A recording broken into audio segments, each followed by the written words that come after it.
What's going on, ladies and gentlemen? Welcome back to Auto Auction Rebuilds, where today, yes, we're actually going to do some work on a car, but I want to get into something real quick, and I'm going to keep it short, sweet, and to the point. Today, we're doing a lot of work, well, not a lot of work, basic work to this car because it needs it. Before it can be sent down the road, I want to make sure I've done the things that need done to it. And yes, that means we are probably going to lose money on this car. Probably. There's a slight possibility we might make money on it, but that's kind of what I want to explain to you guys is why I get so many of you that are actually mad at me. You get so angry about the way I run my business, the way I spend my money, and some of you say really hateful, nasty things. You know, you say that I don't know how to run a business, that I don't understand what I'm doing, I lose money on cars, blah, blah, blah. And I just want to explain this real quick and very simple, and some of you aren't going to believe me, and that's fine. Listen, ladies and gentlemen, how do I afford to take a car like this, dump all this money into it, and then sell it and lose a little bit of money? It's real simple. YouTube pays out. Now, is that a good business plan? I guess that depends on who you are. Maybe you think it is. Maybe you think it's not a good business plan. But for me, it works. I've been doing my own business since 2004. I've never filed bankruptcy. My credit score just passed a 700 the other day. So, I mean, obviously, I'm doing something right. I paid off my Chevy Caprice. I paid off the Prius and the Corvette, which is parked way back there somewhere. It's almost paid off right now. So, ladies and gentlemen, all my credit cards are paid. Like, everything is on the verge of being 100% paid for. So, I've been working really hard to make sure that I'm setting myself up for a stable future financially. So, it may not make a lot of sense to some, but I'm just going to run these numbers down for you real quick. Okay, I plan on selling this car for around $3,000, maybe $2,500 to $3,000. All right, and we probably already have $2,250 in it. Before I even get into this, I bought new shocks for it because it needed them. It doesn't ride perfectly. You could feel the wheels bouncing around. It needs shocks. I got that. All right, I got new spark plugs, new plug wires, distributor cap, rotor. The EGR valve was bad. We're going to change the EGR valve. I got a new fuel filter. All right, these are things, new air filter. These are things the car needs. And before I send it down the road, I want to know that I did everything that I knew needed to be done to this car before I handed it to the next buyer. All right, that's just the way I run this business. Now, YouTube has been paying out $15,000 a month pretty regularly. All right, early in the year it hit 10,000, and then it went to like 11, and then it went to 13, and now it's at 15,000. So YouTube is paying out enough money, and again, I'm not sitting here trying to brag at all. I'm blessed. I'm thankful. I'm very thankful for the position I'm in right now, because not everybody gets to do what they love and make that kind of money doing it.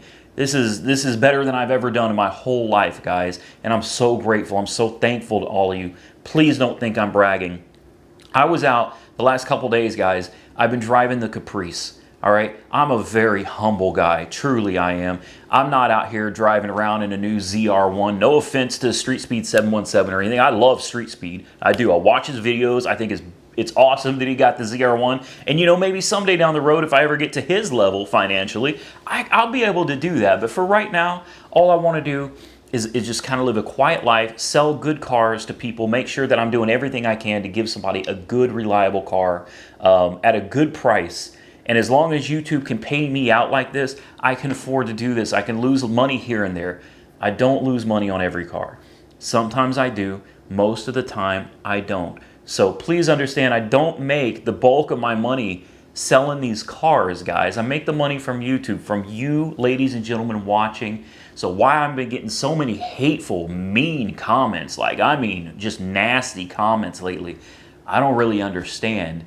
But I thought maybe if I explain this to you in a video, you know, maybe you could back off those hateful comments. Because whether you think I do or not, I still read all my comments. I do. And, you know, it's bothersome that so many people seem to think, you know, I'm trying to do something good here. I'm trying to give good cars to people that need them but don't have a lot of money. I'm trying to fill that gap. No, it's not a gap. It doesn't exist. What dealership do you know that you can go to and watch a video on everything done to your car, right? Everything that was done to your car, you can see it yourself before you buy it. So you know that when they say, oh yeah, we changed it, we put a new transmission in it, you know it was done. You know it was done with us because it's on video. We're really trying to sell cars to good cars to good people, man. That's what it's all about over here. So please, I hope you understand what we're talking about. And I personally go out and make sure that these cars are solid before they're sold. I get in them, I drive them myself. I ride around in them myself to make sure that I've got the issues resolved that need to be taken care of before we sell them. Now, with that said, like I said, we got a full tune-up. We got a lot of stuff going on today. So I think what we're going to do on this video is going to be a little bit different. I think I'm using a different camera today. We're going to time-lapse. We'll set up the tripod. We're just going to time-lapse. Y'all don't want to see me change each individual spark plug and all that. So we're just going to get in there, and I want you to see the video with some music. Hopefully you enjoy it. We'll get this tune-up done and EGR valve installed, and hopefully the car runs better because it's been kind of bogging down. But the EGR valve I pulled out of it, the diaphragm was bad, and an EGR valve can make a car run absolutely poor. So let's jump into this and get started.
All right, ladies and gentlemen, moment of truth. We have now changed the spark plugs, the plug wires, distributor cap, the rotor, the PCV valve. We still have the air filter, which we do that when we put the intake box back on.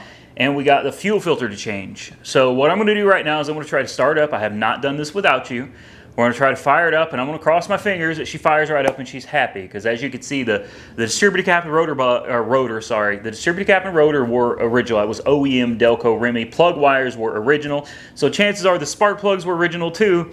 This thing desperately needed a tune-up since I don't think it's had one since 1993. Let's start it up, and let's see what it does.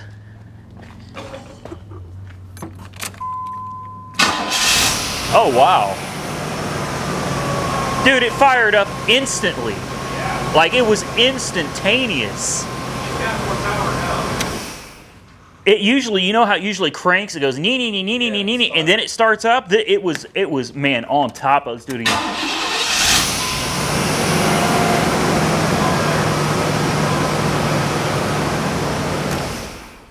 One more time, just for good measure. Well, okay. So for whatever reason, the first crank, it cranked up immediately. It's not cranking bad or anything. It fires up just fine. Get a little gas, see how she sounds.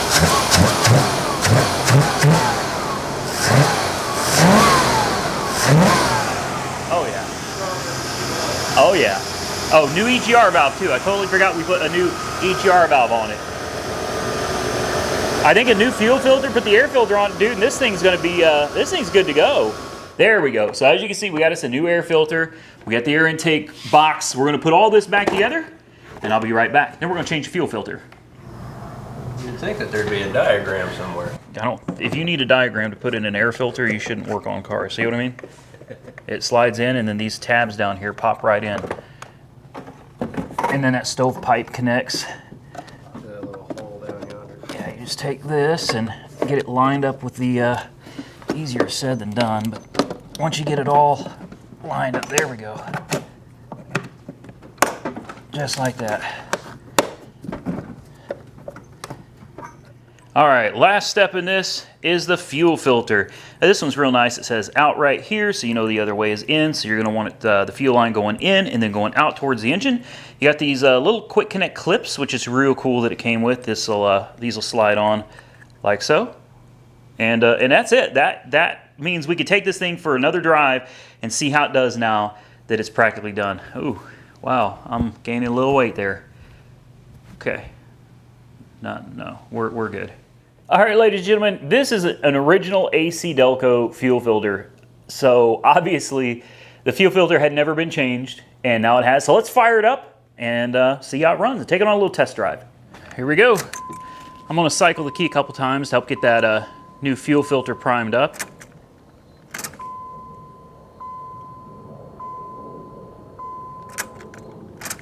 And now we're gonna start it up.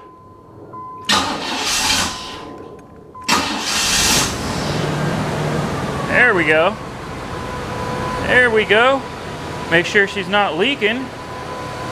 We should be good to go, boys. And one of the last things we got to do to it is go put this Royal Purple Max Clean in the gas tank, fill it up with some fresh fuel, get those fuel injectors cleaned out. I'm excited, man. Let's go take it on a test drive and see how she's running, see if it still bogs down like it was doing before. All right, boys and girls, here we go. Let's try it out. What a powerhouse.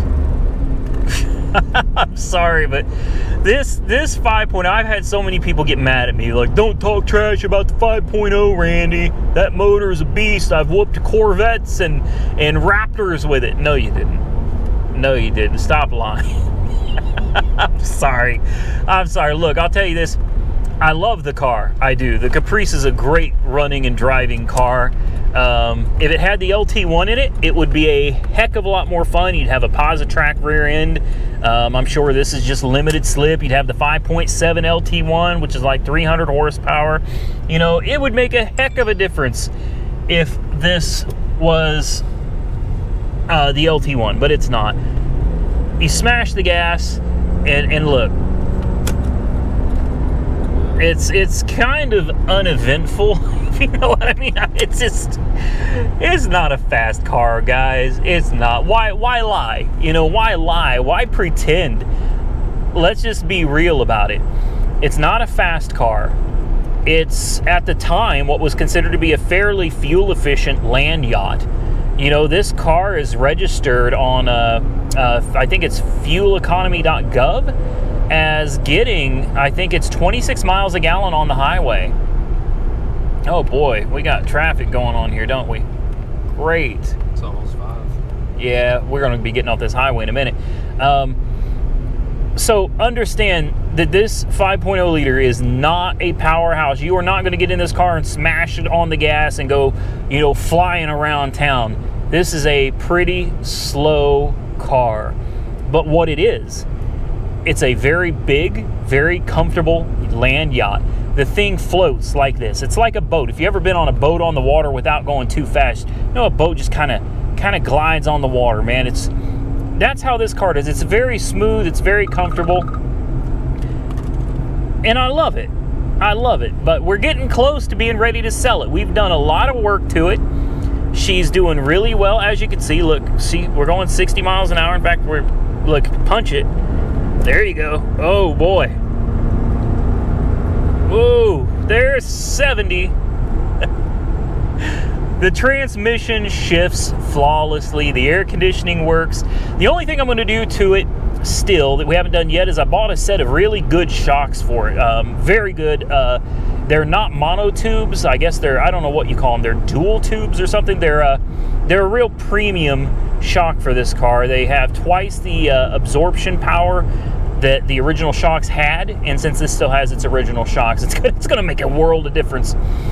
The car runs and drives great. I'm not ready to sell it yet. I got a lot of people that keep emailing me, Randy, when are you going to sell it? When I get the shocks done and I feel better about it, we're going to sell it. In fact, I'm thinking about taking it on a road trip, on a 1,400-mile road trip in the very near future. I think that'd be interesting video content.